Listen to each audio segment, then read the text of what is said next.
is Abby. Welcome back to my channel. In today's video, I'm going to be showing you 11 completely unbelievable but entirely true ghost story TikToks. This is part 5 of a series I'm doing, sharing TikToks from a trend created by the user Audacity, where she asks users to stitch her video sharing a ghost story that is completely unbelievable but entirely true. You don't have to watch these videos in any particular order, so you can watch parts 1 through 4 after you finish this one if you haven't seen any of them yet. Feel free to tag me in any TikToks that you would like to see me feature in a future video. My link is down below. Also, please follow me on Instagram and TikTok. I share spooky special effects makeup content on those platforms, and I think you guys will really love it if you like this video. If you do like this video, please be sure to give it a big thumbs up, click the subscribe button down below, and turn on my post notifications so you would never miss a video. I post every Sunday and sometimes Wednesdays at 2 p.m. Pacific Standard Time. And without further ado, let's get right on into the video.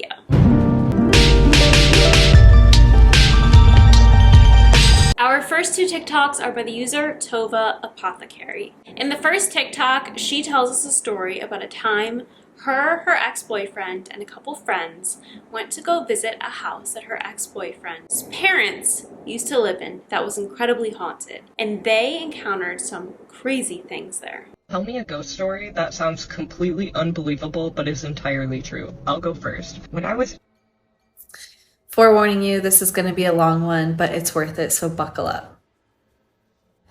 So to help set the context for this story, we're going to be talking about my boyfriend at the time, who we'll call C, my best friend, who we'll call S, and my boyfriend's best friend, who we will call J.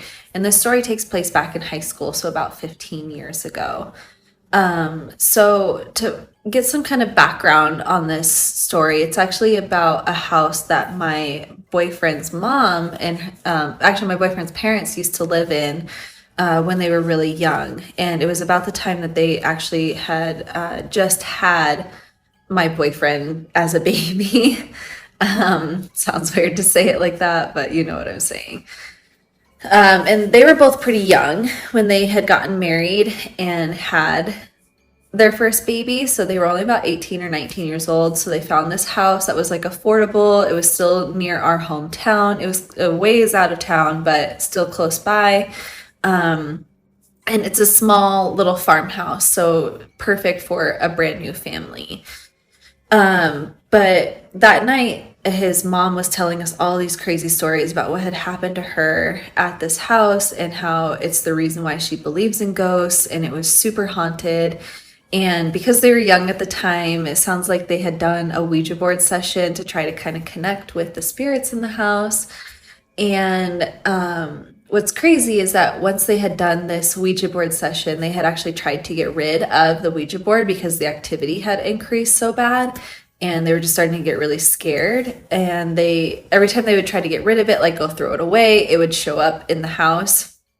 And they also tried to burn it at one point, and it wouldn't catch on fire. And so ultimately what they decided to do with it was just bury it in the yard. So I think it's still there to this day. So of course, being into things like spooky stuff, my boyfriend and I were like very intrigued at the time, and it's a small town, so what else are you gonna do on a Saturday night? So we got my best friend and his best friend together, and we all went out there. And the idea was that we were just gonna kind of drive by and see if it had like a spooky feel to it. It's one that we were familiar with because you drive by it on the way out of town. But when we got out there, we realized like, oh, this place is like largely abandoned.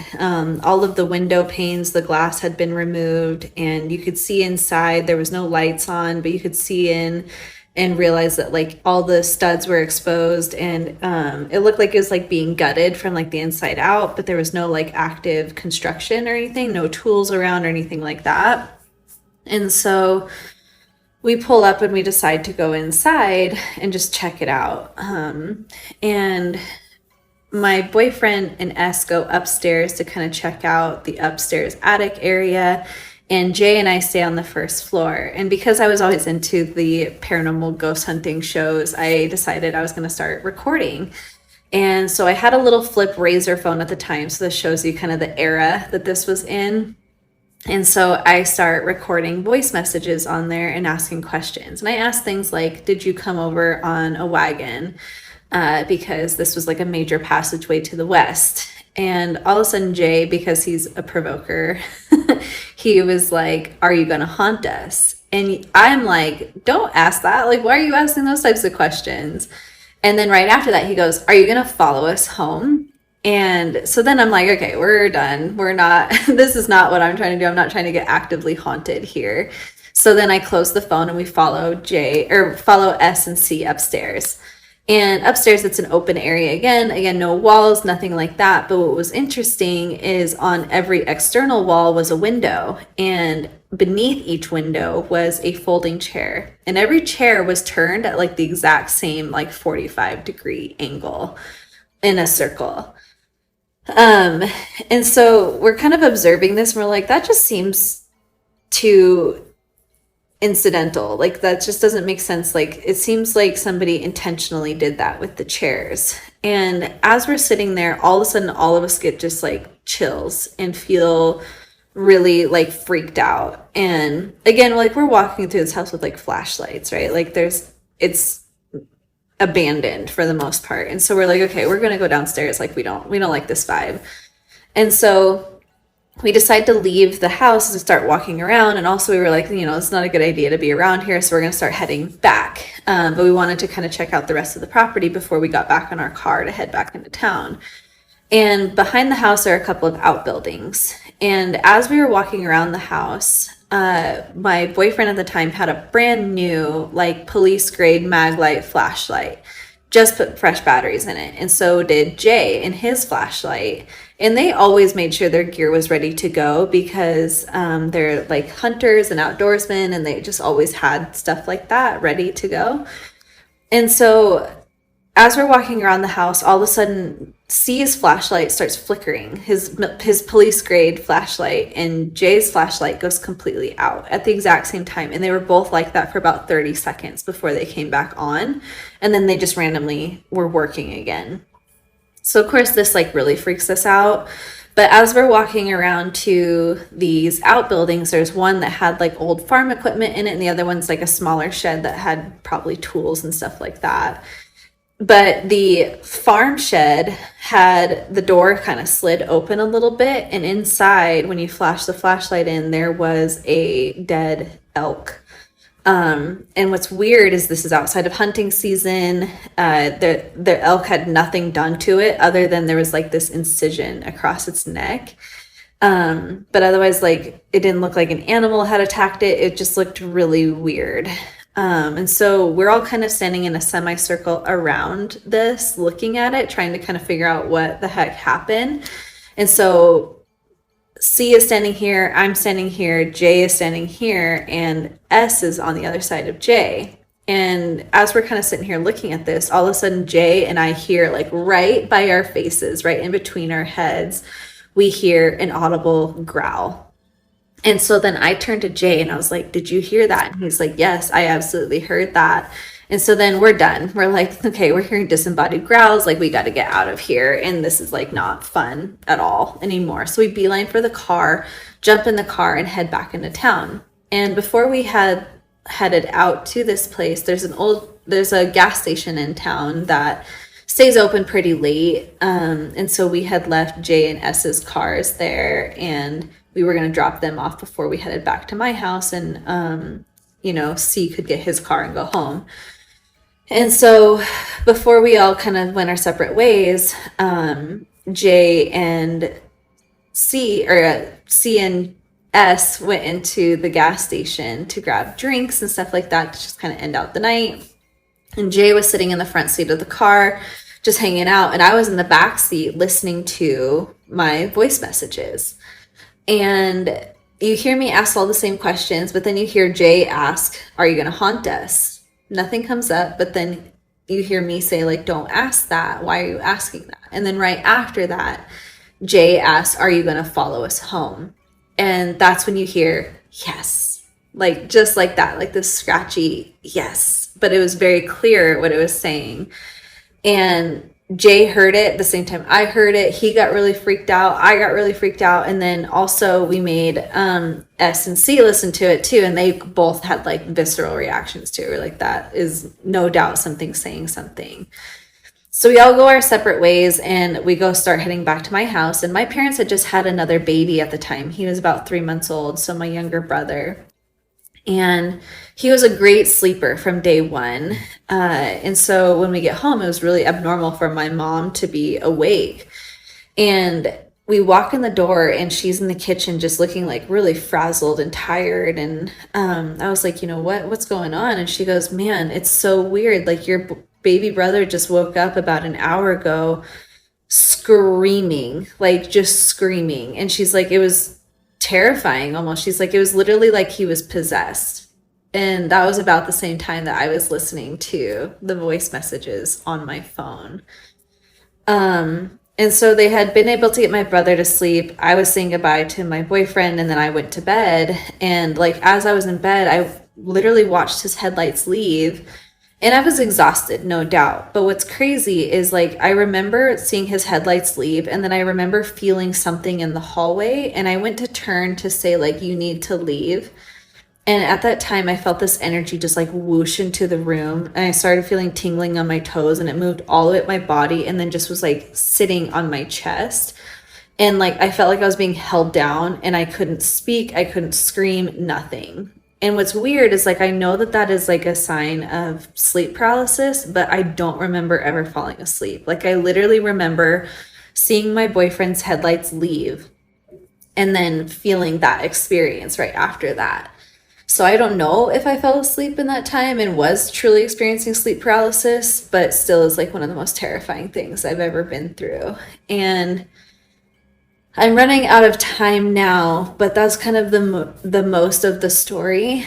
But I do believe something followed us home that night. Thankfully, my baby brother didn't have any more experiences, but my other younger brother, who also ended up going to that house at one point, absolutely did. And we've still had activity in our house to this day.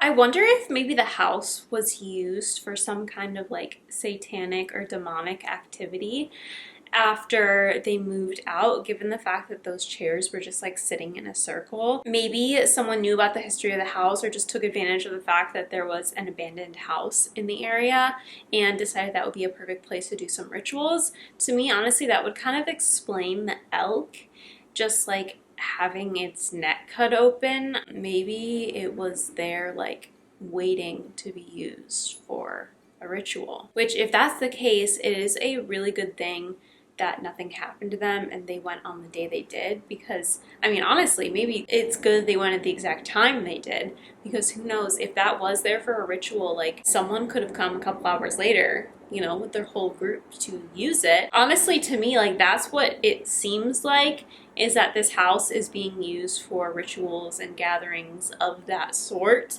And I mean, it really is a good thing that they didn't come across anyone using the house for that purpose while they were there. In the next TikTok, she elaborates more about her brother and experiences that they have both had in their own home after that night.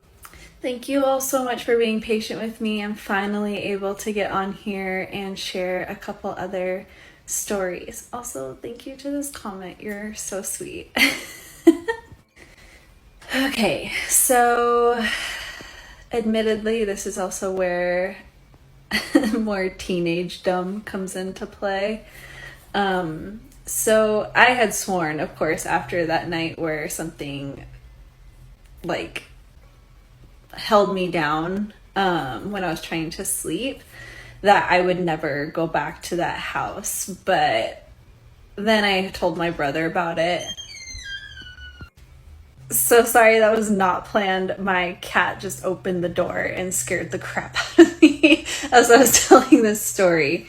So anyway, I had said I would never go back to this house, but my brother talked me into driving him and some friends out there. And I think my boyfriend at the time had also wanted to go back and see what else could be stirred up. I don't know. Super stupid to go back out there. And my brother had thought that something had followed us home as well. And I don't know if I can't remember if anything happened again at the house. I don't think so. I think it was pretty mundane. But my brother had started noticing activity around the house. And he lived in one side of our house that used to be a mother-in-law's quarters.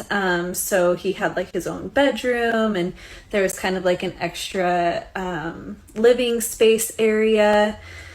And he really kind of had like a section of the house to himself. So he would stay up late with his friends and like ask questions of this thing and that sort of thing.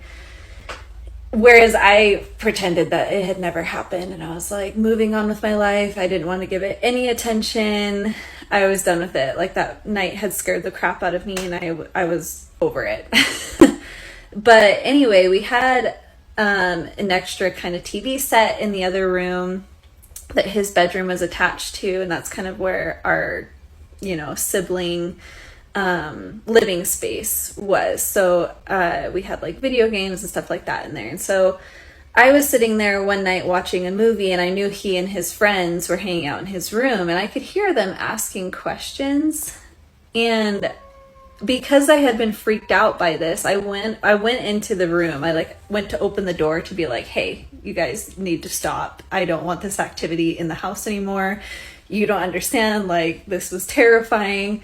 So I went in my like big sister-ness to go in and be like, hey, knock it off. But literally, as I went to open the door, I hear my brother ask, if you're here and you're so tough, like make a noise. And of course, my brother, being my brother, was provoking it. That's the thing of the story, right? Like, I had just wanted to explore this out of curiosity, and I ended up being with a bunch of people who wanted to provoke this thing, and then I get the side effects of it. So I digress. Anyway, I go to open the door, and as I hear him ask that question, I open the door, and him and two of his friends are just sitting on his bed, which was parallel with the wall. And so the wall was behind them, and they were facing me when I opened the door. And as I opened the door, as he asked that question, all of a sudden you just hear this loud bang, like on the wall behind them. And they all reacted to it. And that wall is like an external facing wall. So I was like, oh my gosh, is there somebody else outside? And I was like, none of his other friends are here. These are the only people that are here. My parents were in the other room, so I knew that they weren't outside. But it was so loud. It was like literally somebody just like hit the wall as hard as they could. So then the saga continues, right? Thankfully, it wasn't that much longer before I graduated from high school and moved out of the house and went to college. But when I was home to visit one time during spring break, I woke up early for some reason, and I came out into the kitchen, and my brother was sitting at the kitchen table. And this is like really early in the morning, and it wasn't typical for him to be up this early either. And he's just kind of sitting at the table, just like staring down, and he just looks upset, like lost in thought. And I was like, are you okay? What's going on? And he goes, I don't know how to explain what happened to me last night. He's like, I'm trying to sit here and figure out if it was a dream or if this was real. I don't know. It was just crazy. And I was like, okay, tell me more. And he goes, well, ever since we went to that house and like we feel like we brought something home. And he's like, admittedly, I've been kind of egging it on because I would have friends come over and I wanted to see if anything would happen and that sort of thing. And so this wasn't the first instance of him trying to connect with it and honestly pushing it and being like, if you're so tough, like make noises, or if you're so tough, like move this thing, Not my approach, but that's the approach he took.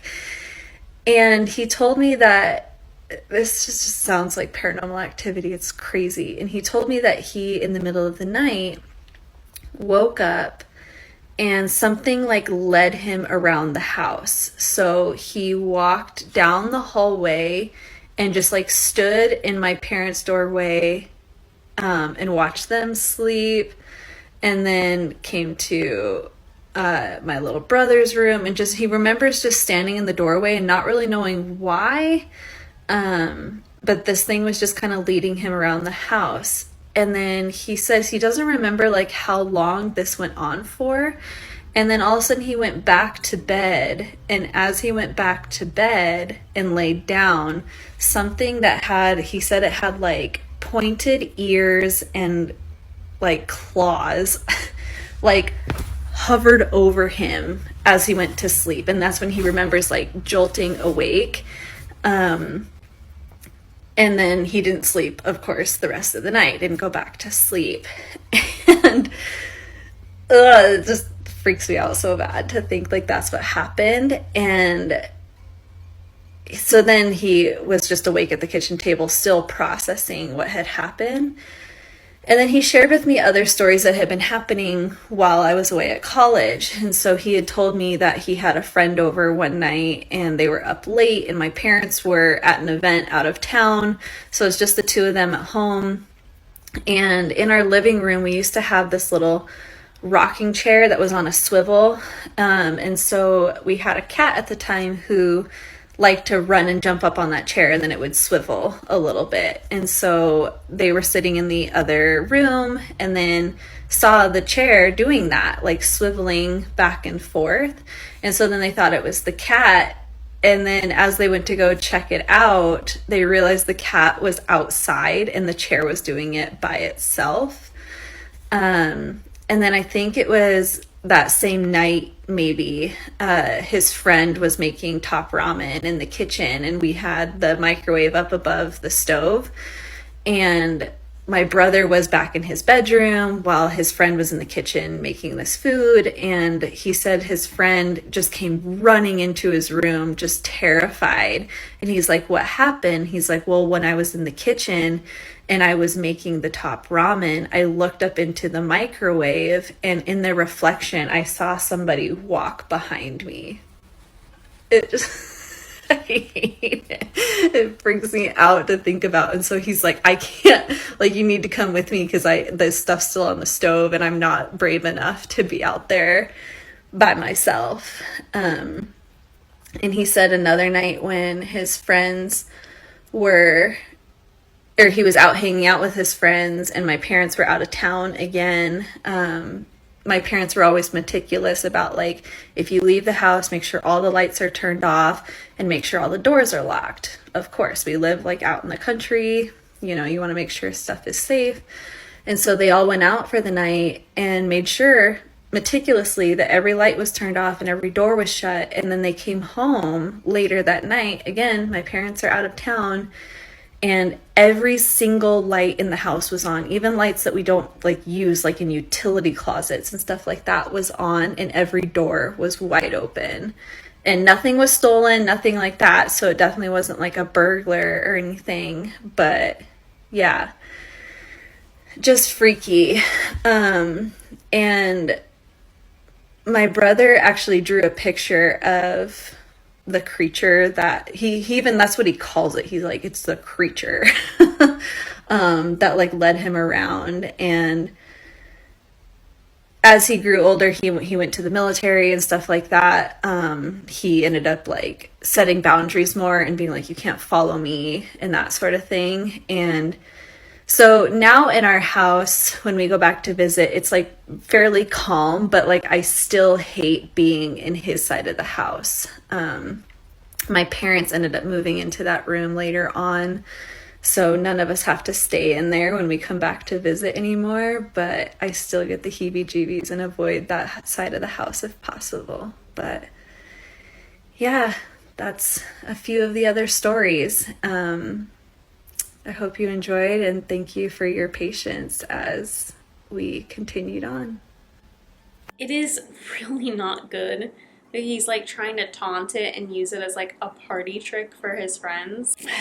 I mean, that never ends well. Constant interaction and calling it up over and over again and then taunting it on top of that is just not what you want to do. That is how you create an angry, malicious spirit, something that attaches to you and something that wreaks havoc on your life. So, I mean, it seems like everything is all good these days, but I fear that that could have gone south really easily. Our next TikTok is by the user Tara 808, and she shares a story about a time her friends were playing the Ouija board in front of her at a sleepover. Tell me a ghost story that sounds completely unbelievable but is entirely true. Okay, so the story I'm about to tell is why I will never touch a Ouija board. When I was in elementary school, I went to a friend's sleepover party for her birthday. It was me, her, a few of our mutual friends, and a few of her friends who I didn't know personally. The house that my friend lived in was kind of old, dark, a little bit far out from the city, but not completely isolated, but still kind of creepy. So this was back in the late 90s, early 2000s. So while we're having this sleepover, we're playing all of those games that we used to play back then. So we played Light as a Feather, we played Bloody Mary, and we just sat around telling ghost stories in the dark. All of that was fine. Nothing out of the ordinary happened while we were doing that. So after we get done with those games, I hear one of her friends talking to some of the other girls, and she's asking them like, oh, should I do it? Do you want to see it? Should we try it? And it turns out that she brought a Ouija board, and she was trying to see if anybody else wanted to try it out with her. So for context, while I was growing up, had some paranormal experiences, or at the very least experiences that I can't explain. And so for me, I prefer to just stay away from anything like that. I didn't like to engage. So the fact that all of my friends were trying to, mess around with a Ouija board was making me really uncomfortable. So they placed the Ouija board on the floor, and then everyone who was going to play sat down in a circle around the Ouija board. Everyone participated except for myself and one other girl. So since I wasn't participating, I sat down on an armchair that was right in front of where they were sitting on the floor. And then the other girl, who was also not participating, she sat on an armchair off to my left. And her armchair had its back to my friend's sliding glass door that led out to her deck. All of the lights were off in the room that we were playing in. Pretty much all the lights, in that entire floor were off. The only thing that was on was the TV, and the TV was on just in the background on mute, and everything else again was just pitch black dark. So the girls who were playing start asking it questions, like silly stuff, like, oh, who am I gonna marry? Am I gonna be rich? Stuff like that. So everything was going fine, and then all of a sudden, one of the girls slams her hand down on the board and says in this kind of, strange voice. It was still her voice, but it just, the tone was a little off. She slams her hand down and she says, you guys are doing it wrong. You're supposed to say hello first. Don't be rude. And so everyone looks at her like, wow, what a weirdo. But they went ahead and listened to her anyway. So they started over, they said hello, and then they started asking new questions. At this point, they're asking these questions. The planchette is moving. They start arguing over who's actually moving it and, whatever. While this is happening, all of a sudden, the hairs on my arms and the back of my neck start pricking. And I look up at where the TV is. Next to the TV, off to the right, was a hallway. The hallway was dark because, again, all the lights are off. The hallway is dark, but the entrance to the hallway is right next to the TV. And so what I see there is a silhouette, a pitch black, dark silhouette of what appears to be a person. And I was so freaked out, but I couldn't look away. I was staring at it, and I thought maybe that's just her dad. And so I'm looking for any sign that this figure that I'm looking at is her dad. But the problem is that her dad had kind of long, scraggly hair that was like, it would show off over here. So he also had a fairly thick beard. So if that was her dad, I still would have been able to see from the shadow silhouette his hair and his beard. This figure had nothing. It was an outline and nothing else. I also couldn't feel, I don't know if any of you have experienced this. If you have, please let me know, because this is the strangest thing I've ever seen. I didn't get that feeling of recognition that you get when you're looking at another human. Even if you don't know the person, you at least intuitively know that you're looking at a human being. I did not get that from this figure that I was looking at. So while I'm staring at this thing, and I don't even know how long I was staring at it, the same girl who slammed her hand down, all of a sudden, projectile vomits all over the board.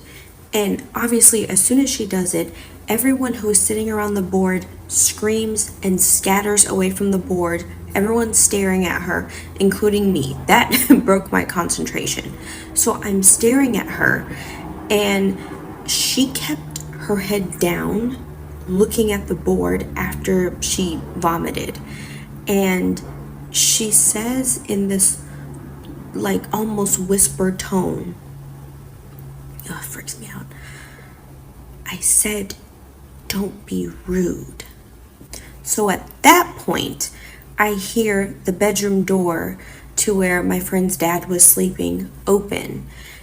I hear him walking down the hall, and I see him coming from where the figure was standing. And when I watched him do that, I knew for a fact that was not her dad that I saw standing there. And I know that because, again, like I said earlier, you would be able to see his hair, you'd be able to see his beard as part of his shadow. So needless to say, I did not sleep a wink that night. I don't think anyone else did either. I never went back to her house, and I 100% will never touch a Ouija board. I don't think that girl was probably like possessed per se, but I think she was definitely under the influence of something. And by something, I don't mean like alcohol. I mean under the influence of a spirit in some capacity. I think something was definitely getting under her skin unbeknownst to her and making her act weird like that. And I think what Tara saw down the hallway was some kind of shadow creature, because clearly it was not the girl's dad. So it makes me think that they accidentally summoned something not very good. I will say though, good on Tara for having boundaries and being able to sit back. Honestly, like, she still gets the entertainment of watching them participate, although of course, you know, something could still attach to her, but I'd say it's significantly better not having your hands on the board. But yeah, good for her for having boundaries and, you know, taking a step back and saying that she's not going to play the game. I think that definitely potentially kept her safe if it was affecting that other girl and making her act weird. It was for sure a good choice. Our next TikTok is by the user Taylor NT, and she shares a story with us of a time she experienced a mimic impersonating her dad getting home. Tell me a ghost story that sounds completely unbelievable but is entirely. So I've never had anything like too crazy or too scary happen to me, but one of the houses that my family and I lived in, I wholeheartedly believe was and still is haunted. So there's two things that happened in that house that really stand out to me. There was a bunch of other small things that happened that could have just been easily brushed off, but for now I'm just going to focus on these two instances. So the first thing that happened was, in that house, our laundry room was in the basement. So this particular day, I was like 13 at the time. I was home alone. My mom was at the store. My dad was at work. So I was downstairs doing laundry, and my dad was supposed to come home in like, I don't know, like 15 minutes for his lunch break or something like that. And so I'm downstairs, like minding my own business, listening to music or whatever. And then all of a sudden I hear the front door open, and like I heard him walk like from the front door into the kitchen. And it was really easy to hear when he walked through the house, because he always wore like these like steel-toed work shoes, so they're heavy, so you can hear him walking through the house when he has these shoes on. So I was like, that's weird. Maybe he came home early, but then again, he didn't call out to let me know that he was home, because normally he would do that.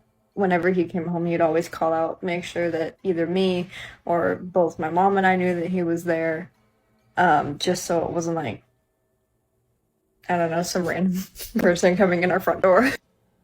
So I do whatever with like the dryer or whatever, and then I go upstairs and I like call out and I'm like, Dad, did you come home? And I don't get a response, so then I think maybe, he's down the hall and just didn't hear me. So I go down there and I like look in all the rooms that are down there and he's not there. So I was like, where did he go? So then I figure out that he's not there. And then like a good 5 minutes after I come to that conclusion, he actually comes home. And I'm like still confused, so I ask him, I was like, did you come home like 15 minutes ago? And he looked at me, he's like, no, I just got here. So I don't know what that was about. But that was weird. And I never experienced anything like that ever again. That was the only time I experienced something like that. So then the second thing that I want to talk about is I actually had the worst nightmare of my life in that house. And to make it even weirder is the night before and the night after, I also had nightmares. But like the worst one, the second one, is the only one that I remember. I don't remember the other two. Maybe just like a small snippet of each. But the second one's the only one I remember all the way through. And I've never seen like any apparition or anything. But I did in this dream.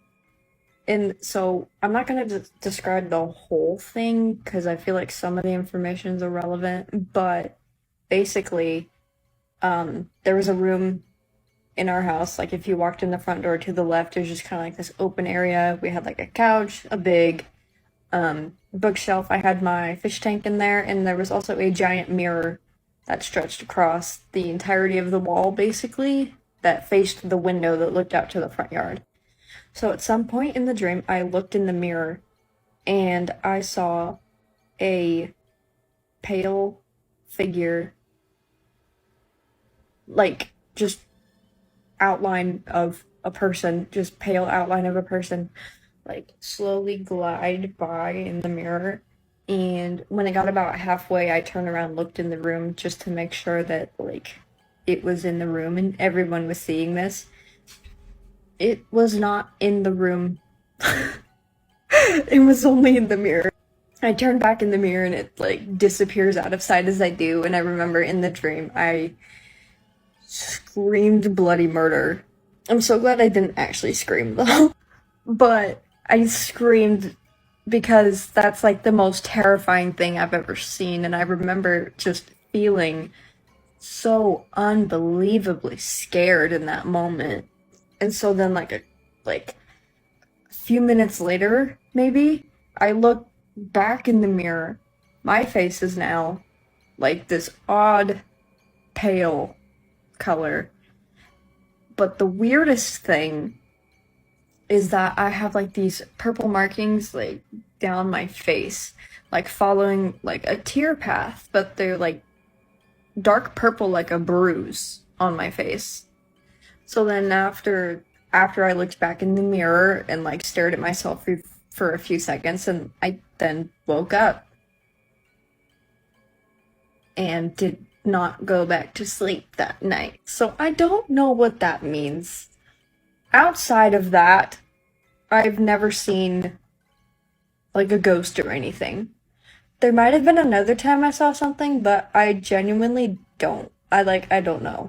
We also had an unusual amount of spiders in that house. And I don't know if spiders directly correlate to like paranormal stuff, but we had so many spiders in our house. It was unbelievable. So, if like spiders and the paranormal go hand in hand, that explains so much. That's such a weird feeling when like you think someone's home and you walk around the house like with the anticipation of like running into them because they're back, and you're like, huh, I really thought that I heard them. And then you're just like kind of sitting there in the quietness, and it feels like awkward and uncomfortable because you're like second guessing yourself and what's going on. I have had that happen to me where I could have sworn like my mom got home or something back when I lived with my parents, and it's definitely happened a few times to me.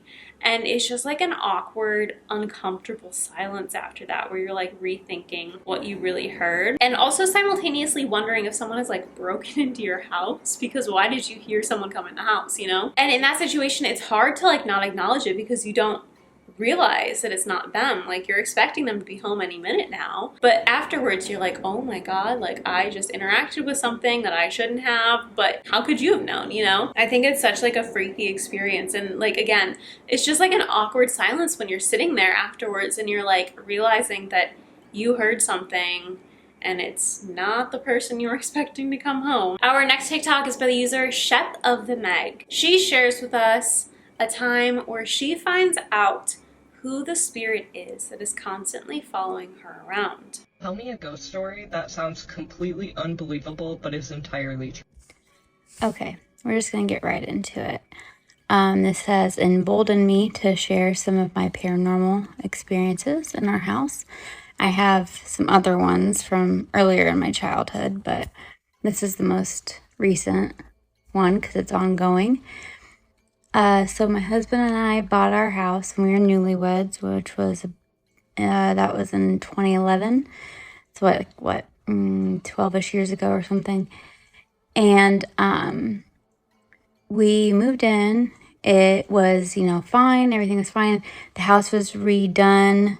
It was, repossessed when we got it. So the bank had came through and redone it all.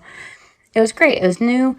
We moved in, we got settled in, and I found myself after like a few months like feeling like I was being watched, and it was always in a certain part of our house.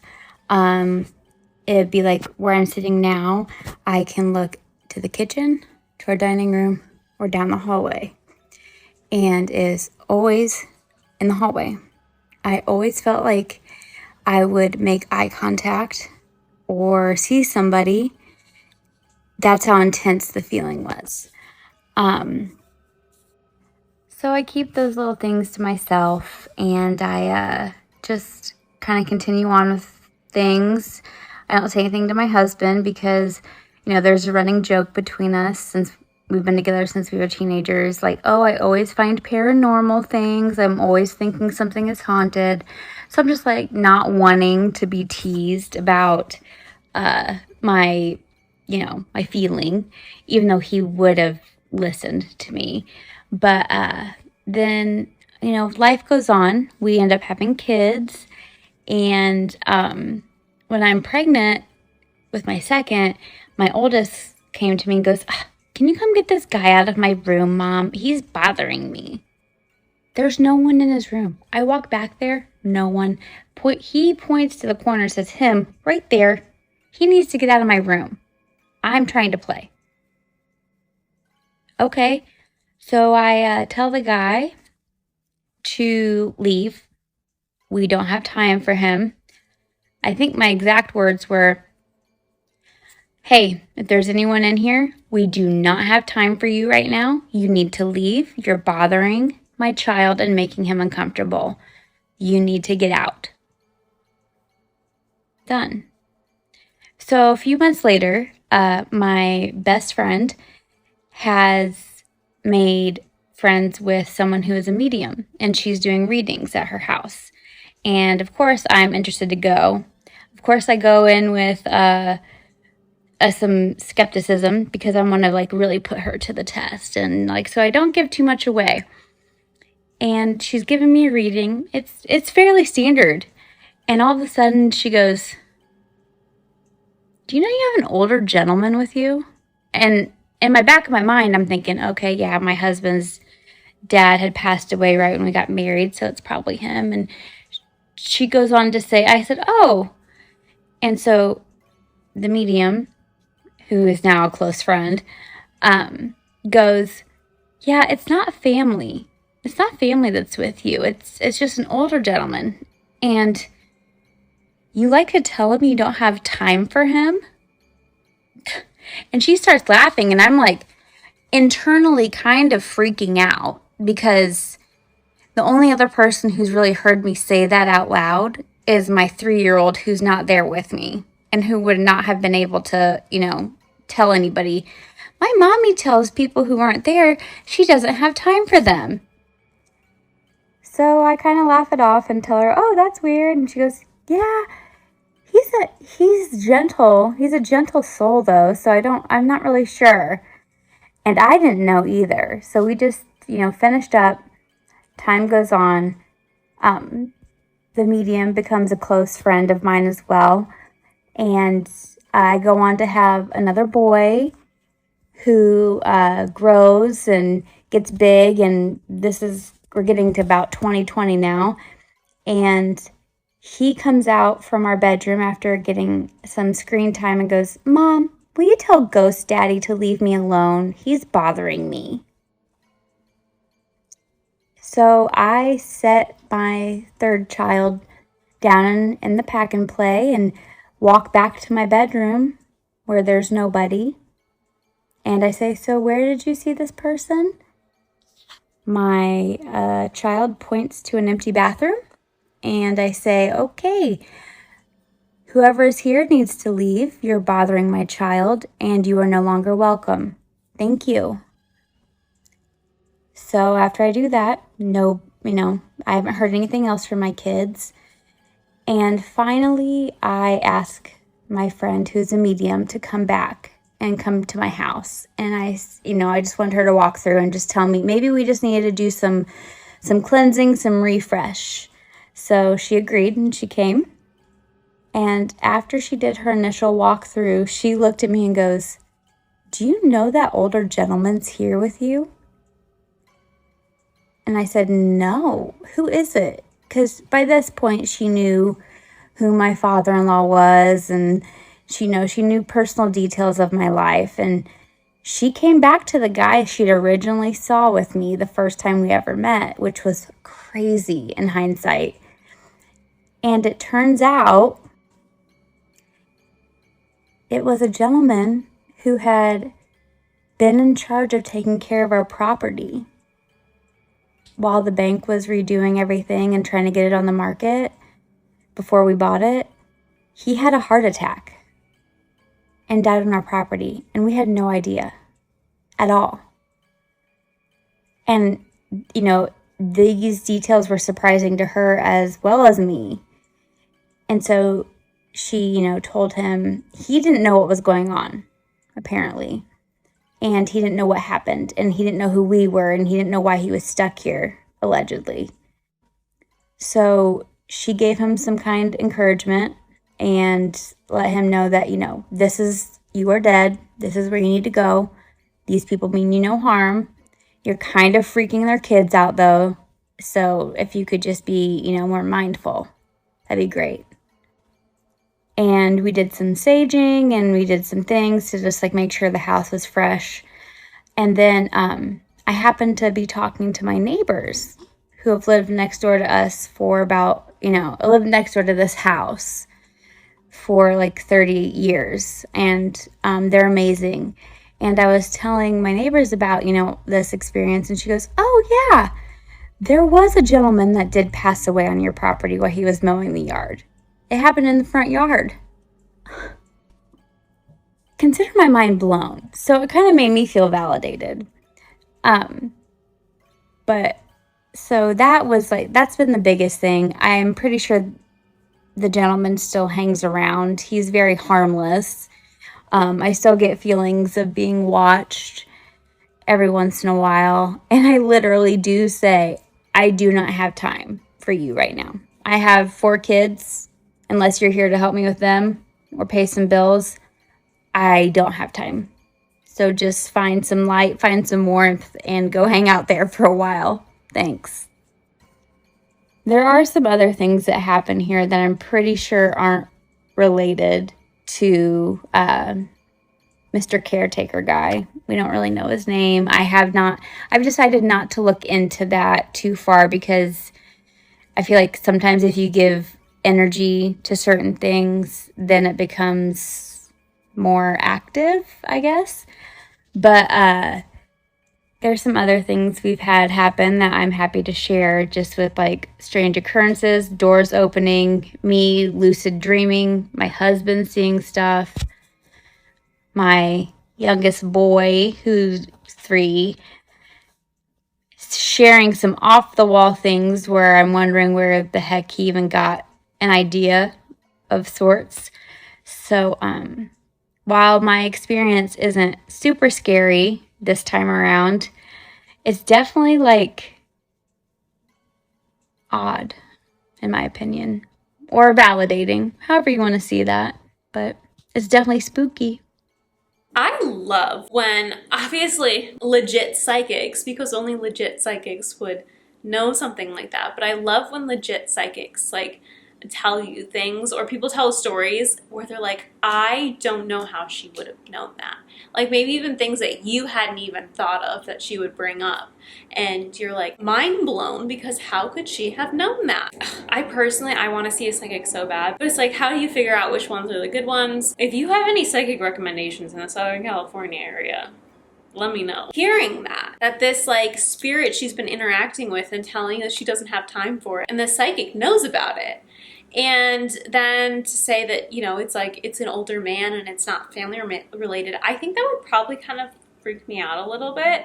Be like, well, then who is it? Because, you know, I'd assume like anything following me around is like my family who's like keeping an eye on me or protecting me or something. I'm like, who's a strange man following me around? And then the fact that it's like it frightens her kids and she has to tell it to go away. It's honestly kind of sad though in the end that it's like, it seems like this guy has no idea what happened. It's like he unfortunately had a heart attack while he was mowing the lawn, and it seems like he's confused why this woman is like in his house. It doesn't seem like he's fully understood what's happened to him. So it is kind of sad, but it's obviously a very good thing that it was not anything negative. It was just the previous owner of the house and, you know, kind of confused and still hanging around. But it's so interesting that it was like the trail of events that led her to that realization is amazing. Our next TikTok is by the user Sanella Estrella. She shares with us a paranormal experience she had in her house's attic while she was using it as an art studio.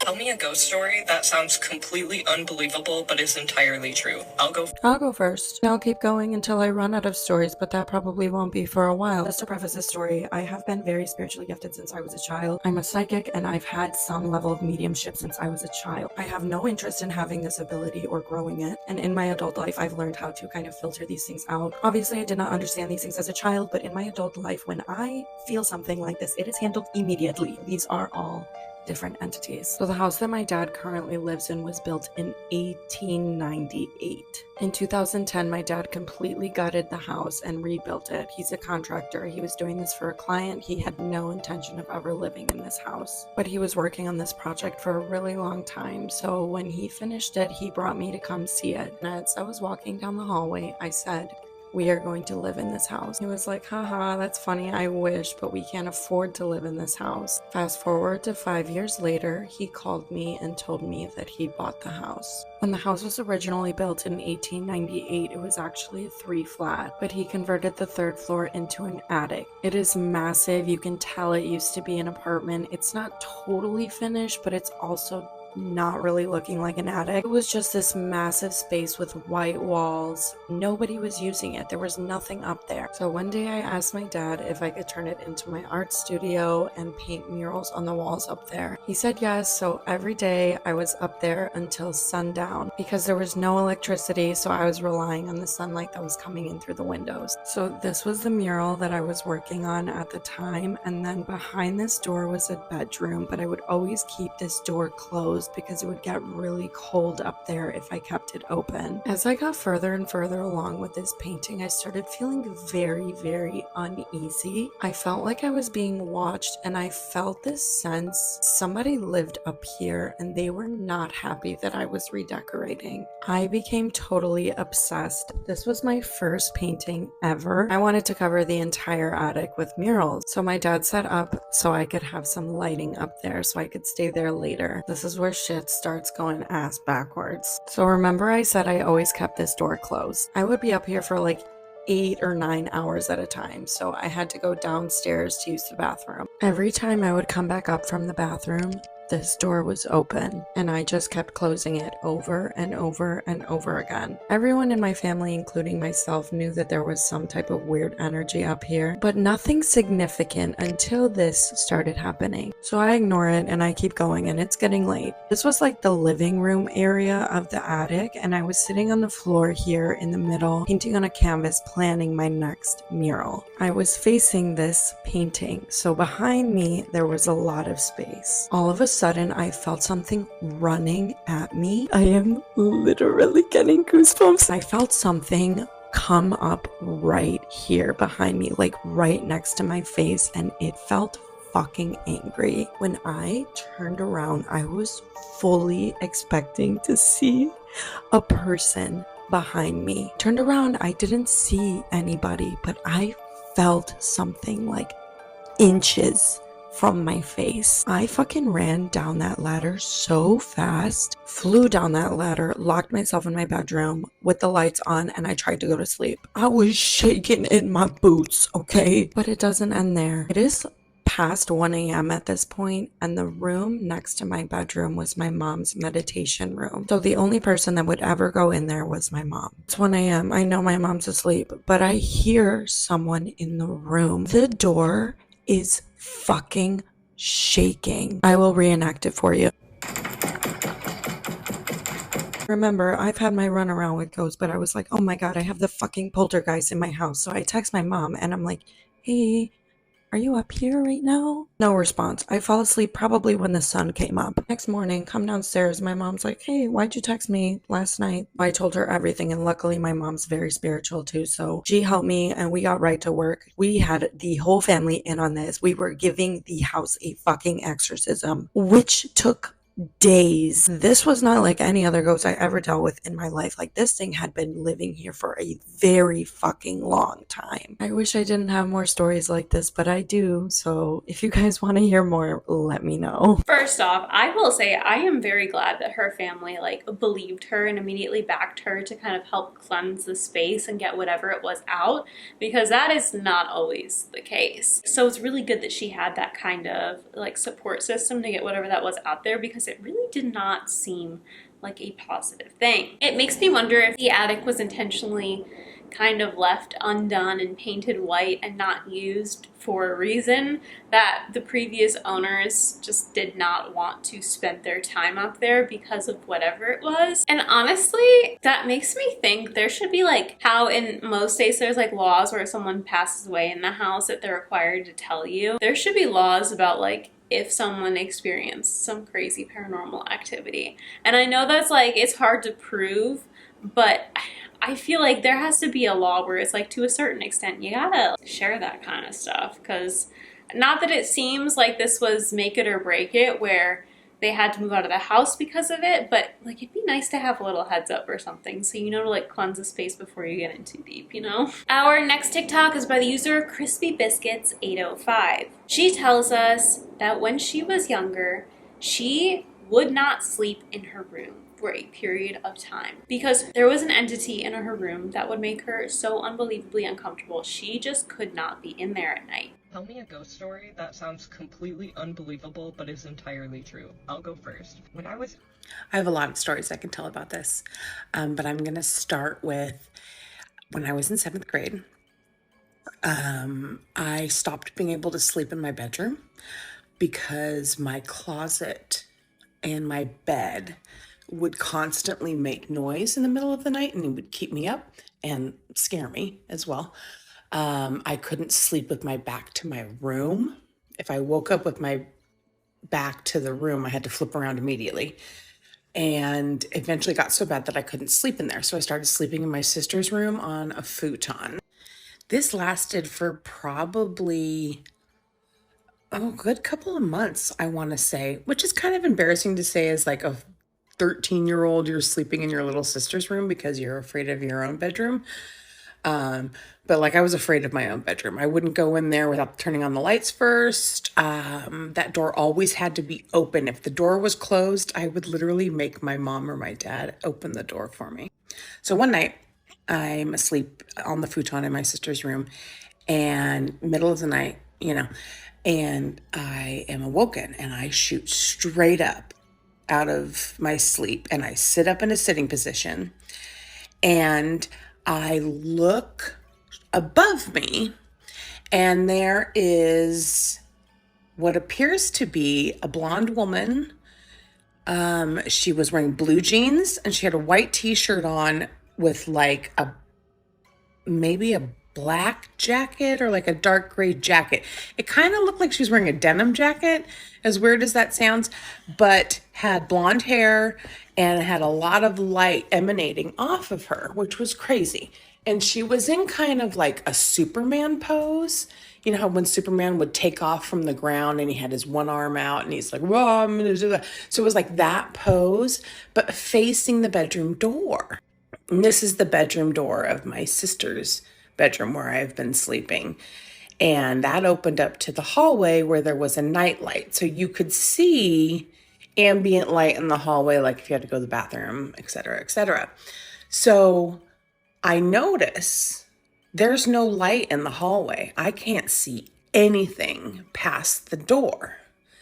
And then as I'm waking up a little bit more, I can see in the doorway, there is just kind of like this mass. Didn't look like a person. It just looked like a ball of energy, maybe about 4 feet tall. And it looked like, when you rub your eyes really hard when your eyes are closed and it looks like staticky and kind of negative space in your eyeballs? It looked exactly like that. Anyway, so my brain is making the connection from what I'm seeing floating above me, pointing towards the door, I now realize, at whatever scary mass thing is in the door. It was dark. I mean, I'm telling you, like, dark. And I started screaming. I didn't know what else to do. I started screaming and I pulled the blankets up to my face and I started screaming so loud, go away, go away, go away, go away. Screamed so loud, of course, that I wake my sister up. I'm in her room, and woke my parents up, whose room was right next to my sister's room. They come in, flip the lights on, everything goes away, obviously.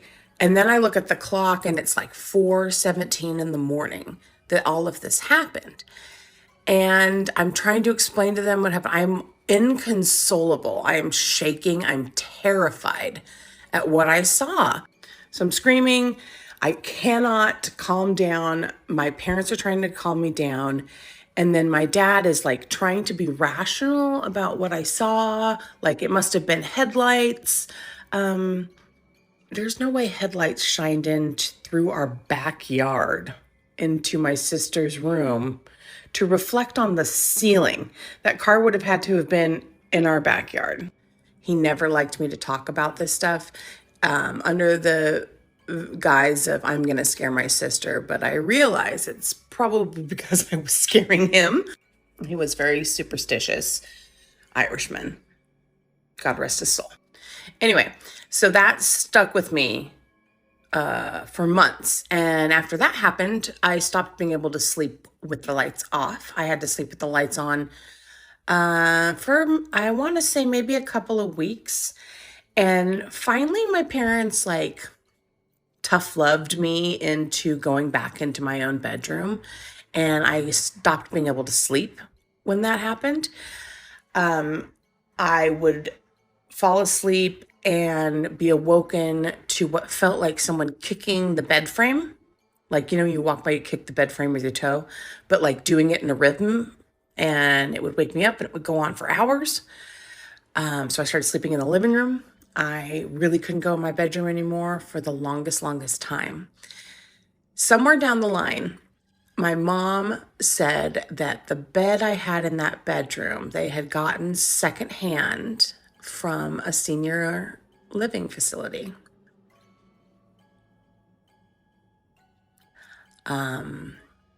She told me that as an adult. So then I kind of figured out it was the bed that was kind of the catalyst for all of that. And then in 8th grade, I got a new bed.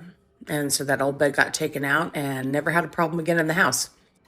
It wasn't until my mid-20s when I went to go see a psychic. Yeah, I'm cool.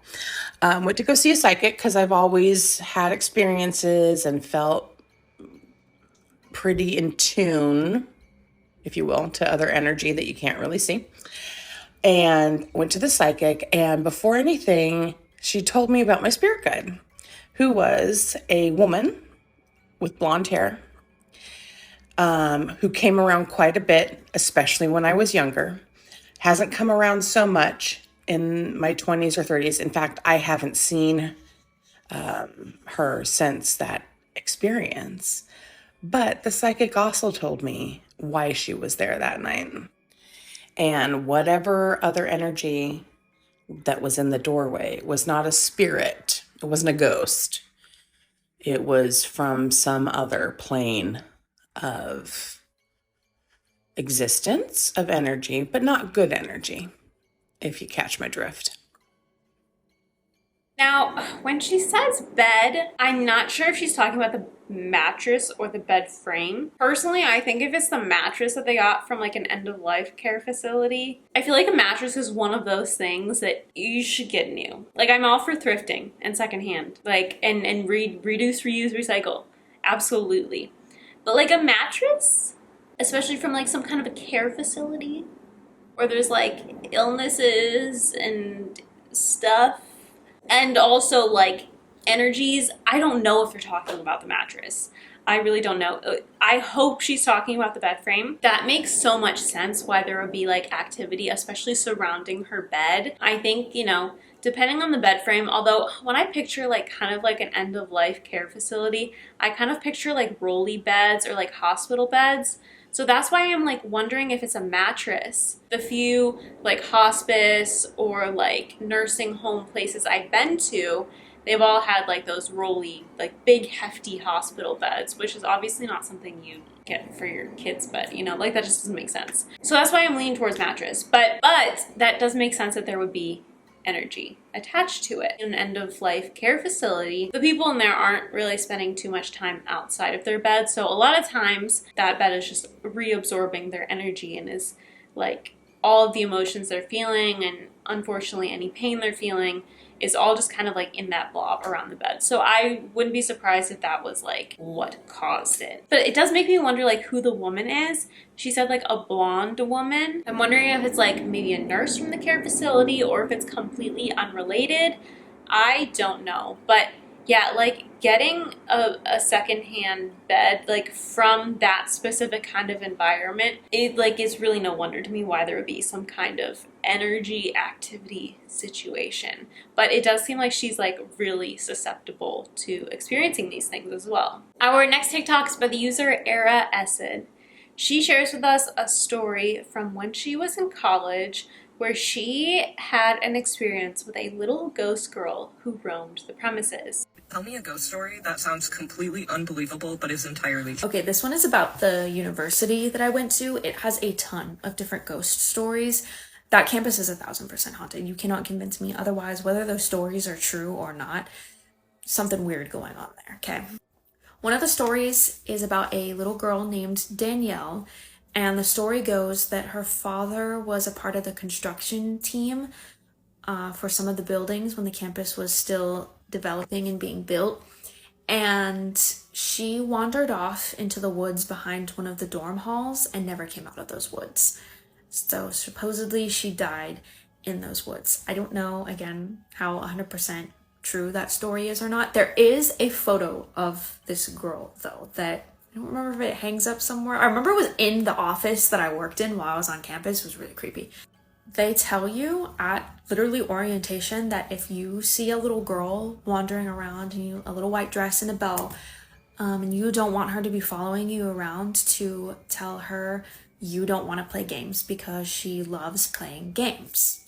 I don't really think about this at all. I'm busy worrying about school, worrying about making friends, all of those things. And I do make some friends. They're on the same floor as me in the dorm that I'm living in.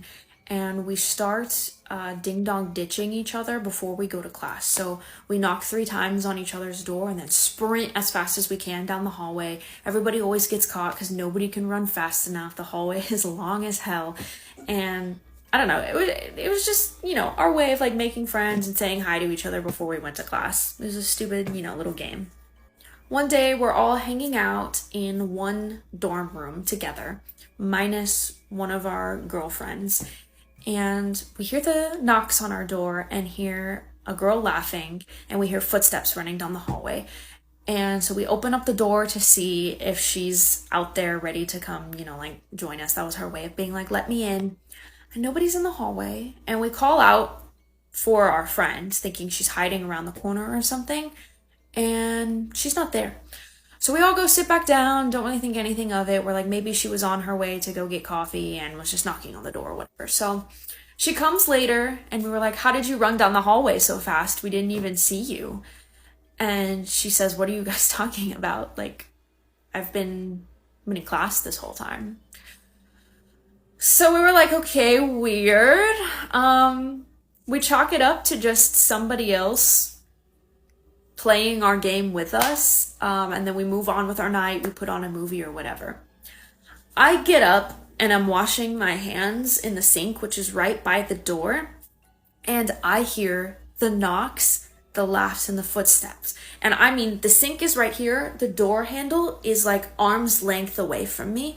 So I lean over and open it and look either way down the hallway, and nobody is there. And I'm like, there is no way somebody ran that fast down the hall for me to not be able to see them. I was right next to the door. So the next day, I am in my dorm room by myself. Everybody else is in class. I don't have class at this time.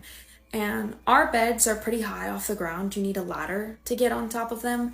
So I decided I'm just going to take a nap on the floor. We have these mattress pads that we used for when people came into our dorm room so they would have more places to sit. And I'm just going to take a nap on one of those.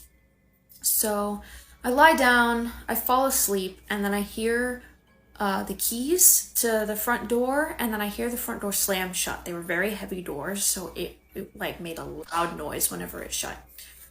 It did wake me up, but I'm kind of like, still groggy. And I hear, what I assume is my roommate walk into the room. I hear her climb up her ladder and get in her bed. So I'm like, okay, she's gonna take a nap too. And then I can't sleep. And I just feel like someone is staring at me. And I'm thinking, this is gonna be really weird if I open my eyes and my roommate's just staring at me. But I do it.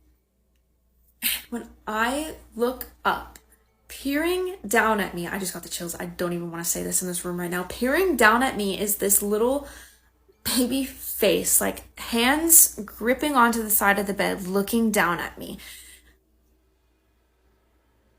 I can't right now. It sounded like something moved in my closet. Like I heard it, which is why I turned so fast. I should have just told this story in my car or something, because now I'm scared. But anyway, so I saw this face or whatever, and I pull the blanket over my head, and I'm panicking because what do? I saw it so clearly, and I remember grabbing my phone, and my hands are shaking so bad, and I'm trying to text my friends, like, can somebody please come to my dorm as soon as you get out of class? And I end up just lying there underneath my blanket until I know that everybody is out of class and free to come save me from whatever is happening in my room. So they all come knocking, and I let them in. I'm telling them about what happened, and I said, that's why I texted you guys. And they all look at me and go, what text? You never sent us a text. So I'm looking at my phone because I know I saw that message send, and there is no message from me at all to any of them.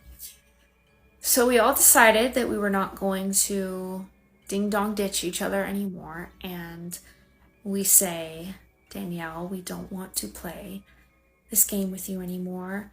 We're sorry, but we're not going to play it anymore either, so please go find somebody else to play with because it is not us. We are not the ones, please. And that was the last experience that I had specifically with Danielle while I was at the university. Okay, this is one of 2 instances in this video where I'm gonna say that is something out of a horror movie. Like 110%.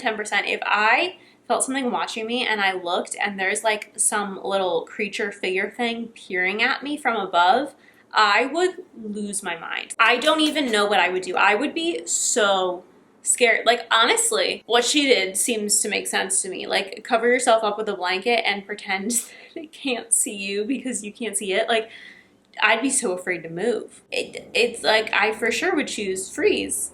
If it's fight, flight, or freeze, I would be hiding under my blanket like a kid again. And that after like the weird knocking instances, you know, those are just like mild, weird situations, but someone like staring at you while you're sleeping. When you hear someone come in and you think it's your roommate, not a chance.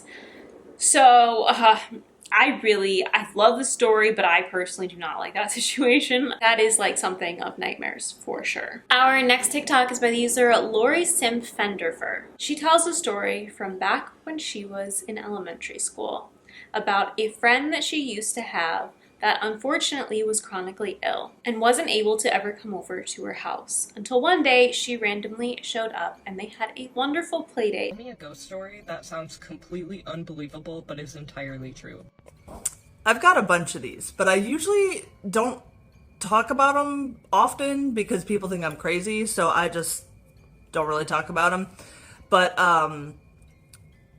the earliest memory that I have of weird things happening to me was when I was in first grade. One of my best friends, she was born very ill. I don't know exactly what she had, but she was very, very small. She was in a wheelchair. She couldn't walk on her own. She had an oxygen tank. By the time she was in first grade, I think she'd had 6 or 7 surgeries already. So she was quite ill. But she was one of my best friends. We read together all the time. We both would bring books out to the playground and we would sit and read, or whatever game we were playing, we would play over by the side so that she could, be as involved as she could be. Like, she was great. I loved her. We were really good friends. Unfortunately, we didn't ever really hang out outside of school because she was quite ill. So I didn't really hang out with her. Like, she didn't come over to play or anything like that. But at school, we were always sitting together in school, at lunch, on the playground, all that stuff. And then at some point during the school year, she had another surgery coming up. And it was supposed to be a routine surgery. It was something that she had had before. Again, I don't remember exactly what it was, but it was a surgery. And her mother had come in and kind of explained a little bit to us what was going to happen. She was going to be out for a few weeks. So the class had, written little, like, get well cards and, like, all these little gifts and trinkets and that kind of thing. And then a couple days later, or a week later, something like that, it was a weekend, and I remember being like, man, I really miss my friend. And I remember waking up in the morning and going downstairs, getting something to eat or whatever kids do in the morning. And when I'd gone back upstairs to my bedroom, my friend was chilling in my room and she was like playing and stuff. And she didn't have her wheelchair and she didn't have an oxygen tank. And I was like, this is awesome. Like, your surgery worked, you're better. And she was like, yeah, I'm really good now. Everything's great. I just wanted to play for a little while. So, and it was weird because, like, I mean, in my first grade little, 5, 6-year-old brain, I don't remember thinking anything other than like, this is fantastic. And, obviously looking back now, I'm like, I shared a room with my sister, my little sister, and she was nowhere to be seen. I have no idea where my sister was, whatever. But we played all afternoon. I remember the games that we played. Like, she really wanted to play Pretty Pretty Princess, so we did that, which, if you remember that game, it was like the coolest game ever. So we played that. We played with like my little kitchenette set, like all of the things that she didn't really ever get to do in class with us because she couldn't. We like played all afternoon. And then the only other thing that I remember being a little bit weird about that, even at the time, was she kind of just got up and was like, okay, well, it's time for me to go. And I was like, I don't remember the phone ringing. Like, my mom didn't come up and check on us at all, first of all. But also, she didn't, like, come and say, hey, it's time to go. Like, your mom's here. And my friend was just like, yeah, no, I know, but I have to go now. Like, it's time for me to go. And I was like, okay, cool. Well, hey, we'll see you at school. Like, you can come and do all these things on the playground with us now. Like, I'm super excited to see you. And she just kind of, like, smiled and waved and walked out my bedroom door. It wasn't like she vanished or I woke up in my bed. Like, she just waved and walked out the door. And then I went about the rest of my day, and it was what it was. So then a few days after that, my mom had gotten a phone call around dinner time. Because I remember we still had landlines. It was the early 90s. So she got up from the kitchen table and answered the phone and kind of looked over at me and my siblings and then walked around the corner as far as the cord would allow her to go and like was whispering into the phone. And when she came back into the kitchen, she like pulled me aside and she tried to explain to me that it was my friend's mom. The surgery had not gone well. My friend never came out of it. Like, they'd put her under. They couldn't wake her up. So she was gone. And I remember getting so angry where I was like, that's not funny. You don't joke about that kind of thing. Not cool. Like, knock it off. And my mom was like, no, really. Like, this is... And I was like, she was just here the other day. Like, she was just playing with me. And, my mom obviously was like, that was a dream. Obviously, it didn't happen. You were just, missing your friend and whatever. So I was upset. I was very, very distraught. The rest of that school year was pretty rough for me because, my friend that I hung out with every day at school was now no longer there. And it was the first experience that I had had, like, with losing somebody like that. And I was very young, so it was rough. And my mom didn't let me go to the funeral, which I always remember being really upset about, too, because that would have been a closure for me. And I don't know. I mean, maybe that's just me looking at it as an adult, but either way, doesn't matter. The weirder part about all of this is that I am now in my late 30s, and to this day, I've lost quite a few people from my life, unfortunately. Every time somebody is either going to die or get very sick or get really bad news, like diagnoses, stuff like that, my friend, like, I will wake up and my little first grade looking self, she's like this teeny little tiny girl, will be sitting at the end of my bed. And every time I wake up, I'll look at her and she'll kind of wait for me to like realize what's happening. And then she'll just kind of touch my foot or my leg or whatever and tell me it's going to be rough for a little bit, but then it'll be okay. Like, everything will be okay eventually. And then that's it. And then she'll get up and walk out my door. She never just like vanishes. It's always like she stands up and walks out the door. And then every time I've seen her, within a week, 2 weeks, something like that, I'll get really bad news. Either a family member has passed or I've had a couple friends pass or something happens.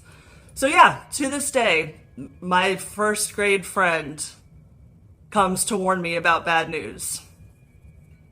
And that's kind of just the start. Like I said, there's a lot of weird things that happen that kind of follow me, I feel like. But yeah, that's my earliest one. And honestly, at this point, it's kind of a comfort. Like, as bad as every time you see her, you're like, oh shit, something's going to happen. But it's still almost kind of a comfort where I'm like, cool, she's still kind of looking out for me a little bit. So yeah, I don't know. It's weird. I think this is both such a sad and heartwarming story at the same time. To me, like, it's so nice that she got to play with her friend, like, on either side, that either one of them got to play with their friend outside of school and have a good time like a normal, non-sick child would. I think it is so nice that they both got to like have that time together. But I think at the same time, like, I knew what was coming as she was talking the first time I listened to it. And I think it is so sad that it's like, you know, she wasn't able to be a child and play with her best friend until after she unfortunately passed. And another thing is, I do think it is very sweet though that she continues to appear to her friend all these years later to kind of prepare her and slowly guide her when another sad thing is coming her way. I think it is like, it's so sweet that she still has this friend all these years later. And I really wish things would have been different and that, you know, she could have gotten well and grown up and they could have, you know, hopefully maintained a friendship all these years later. But unfortunately, I guess that doesn't always happen. But I'm glad that it seems like they both got to play together properly as, you know, kids should. Our next TikTok is by the user Tiff Fanny. In her TikTok, she tells us about a mimic creature that she experienced as a kid that her sister also experienced impersonating their mother. Tell me a ghost story that sounds completely unbelievable but is entirely true. Okay, so to start this story, I'm going to say that I grew up in the Appalachian Mountains. So we're going to start with that. To save a whole lot of backstory and just give you a little bit so that way it makes sense. My parents were really young whenever I was born. I'm talking 14 and 16. And so for a chunk of my life, my grandparents took care of me. My mother moved into a trailer that was next door to her parents. I want to say at this point in time during the story, I was about 5. Could not have been older than 5. So that puts my parents at 19 and 21. Okay? And the bedroom that was mine whenever I stayed there, it was essentially a glorified closet. Okay? Dimensions, 7 foot wide, like when you stick your arms out, maybe 7 feet by like 10 feet deep. Okay? Like a glorified closet. Okay? So I had a small twin mattress in there, and then there's a little nook, or I guess nook, where I had a bookcase and a little light that you could flip on and off. That was my nightlight. So trailer was set up, walk in the door, you know, living room, hallway, my room, and then a bathroom, and then their bedroom was in the back. Okay. My dad's family had a nickname. Essentially all the grandkids had nicknames. My nickname was Girly. Okay. I feel like it was ironic because I was not girly. I was essentially a boy. I mean, I ran around with no shirt on. I played Hot Wheels. It was essentially just a sarcastic, ironic nickname. I was girly. So my mother didn't call me that. Only my dad's family and my dad called me Girly. And that's a very key piece of information. My mother never called me Girly. She called me Tiff. So one night I'm at my parents' house, staying the night, and from the hallway I hear my mother. She's like, Girly, Girly, in a whisper. And everybody recognizes their mom's voice, you know, and so it wakes me up. Girly, Girly. But I don't see her. And I'm like, what? You know, because I'm a little kid, and you woke me up whispering, Girly, Girly. And I'm like, what? Nothing. She never comes to my room, doesn't say anything else, nothing. Girly, Girly. And I finally sit up, and I'm like, what? You know, because I'm a little kid that gets woke up at, I don't know what time it is. It's dark. It's past dark time, okay? So I sit up, and I'm like, what?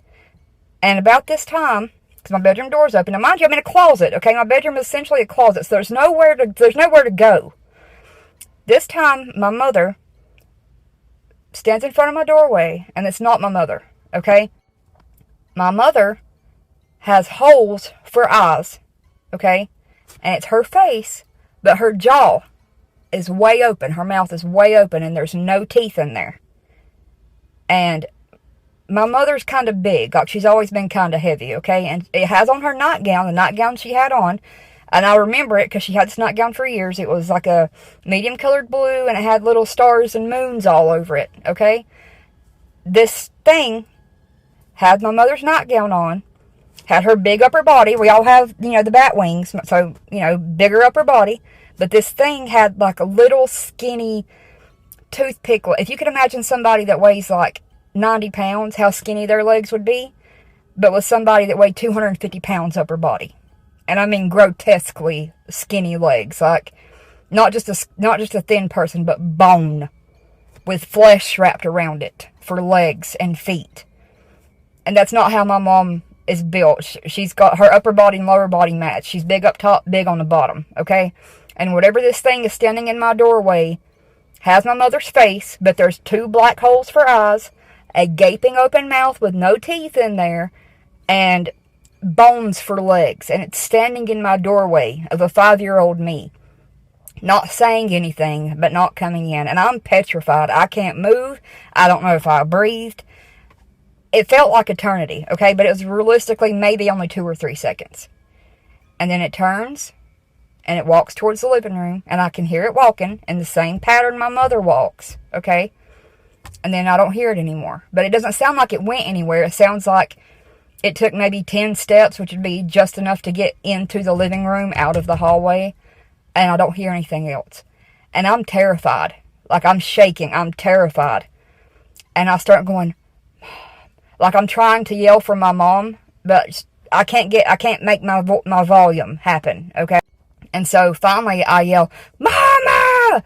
And then I hear her coming from her bedroom down the hallway. And now I'm terrified because I'm thinking, what if this thing gets my mother, And she comes in the room and she's like, "What?" And I was like, "You was calling for me." And I couldn't tell her what had happened. I'm crying because by the time I see my real mom, she's wearing the nightgown thing, that the thing had copied. But it's actually my mom at this point. She comes in my room and I'm like, "You were calling, like you were hollering for me." And she was like, "We're asleep. Like, I was not hollering for you." And I'm crying at this point. I can't even tell her what's wrong. I want my mom, I'm 5. So she gets in the bed with me. And she was startled enough that she had put my ball bat by the bed. That's how scared, I guess I scared her that bad. Because she's 19 at the time, too, And so she sleeps in there with me that night. And time goes by, okay? This is a decade later. Actually, more than a decade. This is like 13 years later. There's a big age gap between me and my baby sister. We're almost 11 years apart, okay? She's a young child. I never told her the story about what happened. I never told her about this. I never even really told our mother what happened, like fully. So my little sister, near the same age, she couldn't have been older than 7, okay? And she doesn't tell me this story either until she's almost an adult, okay? But the way she recounts to me is she's no older than 7, or she could be younger, okay? She's laying in this is a different house, okay? So not even the same house, same street, different house. She's in our mother's room that she shares with her dad, okay? My sister's dad. And what's the details? She wakes up, I believe, and laying in the bed with her is essentially the same thing I saw. It looked like our mother, had 2 holes, and almost like our mother's face, but it was not our mother, okay? And so my sister's like freaking out, backing off the bed, crying for her dad to come, because the thing that's our mother is not our mother's in the bed with her. And then she said it's like it goes away, and you know what I mean? Like it's gone. But they had chalked it up to essentially, oh, she just woke up and was confused. But when she told me that, I was like, no, I know exactly what you've seen because I've seen the exact same thing. And I think it's absolutely bananas that we never told each other the story, and we've seen essentially the same thing over 10 years apart in 2 different houses. And can't get any explanation of why or how or what it was. What I think it is I think our mom essentially just has such negative energy attached to her that's just a manifestation of the negative energy that's attached to her. And we've seen it. I don't know why. I feel like this isn't an accurate description even remotely, but for some reason, like, as she's explaining the like fake mom, I'm kind of imagining like the other mother from Coraline. I think it's just like, it kind of has that vibe of the fact that it's like pretending to be her mom but is not. And I think it's really interesting that the mimic is using a nickname that her mom would never call her to begin with. It's like it learned enough to be kind of close but not say the actual right thing, if that makes sense. And then the fact that her sister also saw the same creature. Like, it's so crazy, especially because it's like, it's such a specific creature. It's like your mom, but like no eyes, and then a gaping mouth with no teeth. It's like such a specific thing to see, and they both saw the exact same thing. It makes it hard to, you know, debunk in any way. Our final TikTok of the video is by the user Meg's Zone. She tells us when she was younger, she experienced some kind of a creature that she mistook for her sister crawling into her room in the middle of the night. Tell me a ghost story that sounds completely unbelievable but is entirely true. I'll go first. So I had to hop on this trend because I could literally make a whole entire series about all the experiences I have had growing up, especially in the house that I grew up in. But I'll start with one really creepy story that literally gave me chills and still freaks me out to this day. When I was younger, my family had Korean exchange students that lived in our house, and one of the students shared a room with me, so we had a bunk bed, and she took the bottom and I took the top. And during this time, my dad had removed all of the doors to all the rooms in our basement because we were getting new carpet. And so I wanted a little bit more privacy. So for Christmas, my grandma gifted me some door beads, but they didn't come to the floor all the way. They were about a foot off of the floor. And my sister Callie would always come in and just steal my clothes, my makeup, whatever she wanted to use. And I was a pretty light sleeper, so she would slide under the door beads to come in the morning before school and to not wake me up. There was one particular night where my exchange student was visiting her uncle in another state for Thanksgiving, so I was alone in my room. It was nighttime, everybody was in bed, and it was dark, and I heard my door beads. So I looked over and I see what looks like my sister, just like her silhouette, and she's got long curly hair, and she was crawling on all fours with her hair, and her hair was like hanging in front of her face, and she was crawling on all fours, sliding under the door beads, and I could see the door beads like hitting against her back as she slid under. And once she got under, she like hurried to the end of my bed where the closet was at the foot of my bed. So I was thinking to myself, like, oh, I caught her in the act this time. I'm going to totally tell her that I knew she was stealing my clothes. So I snuck to the edge, to the end of the bunk bed. And I just tried to scare her. And when I looked over the end of my bed, there was nobody there.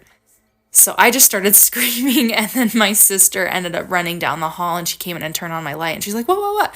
And I was just like, and I just freaked out and told her what had happened. But that was one time that was super, super creepy. I think this one was a perfect one to end on, because as she was explaining this thing entering her room, in my mind, I'm envisioning, here comes the second time I'm gonna bring up a horror movie in this video. I'm imagining like a horror movie, her peering over the edge of her bed and that thing like turning around. And I'm kind of imagining actually like the creature from the previous TikTok, like whipping around and like screaming at her and scaring her, which thankfully she just saw nothing. I was like on the edge of my seat so scared, as if I was like actually watching a horror movie, because I was anticipating her saying that something like horrifying turned around and looked back at her. I knew it was not her sister from the minute she started saying that it made noise coming through the beads. I think just like anything crawling on all fours is unbelievably creepy on its own, unless it is a baby. And on top of it, like the hair over the face gives major ring vibes, and you know, the beads, it's like anything that could easily swing back and forth without seemingly having a cause always adds an eerie effect. It's just, it really is the perfect mashup of horror story activities. So I don't know, it was just, I personally do not know if I would recover from that experience. So I'm glad that she has, you know, grown up and is fine. I probably would like have a heart attack after that experience.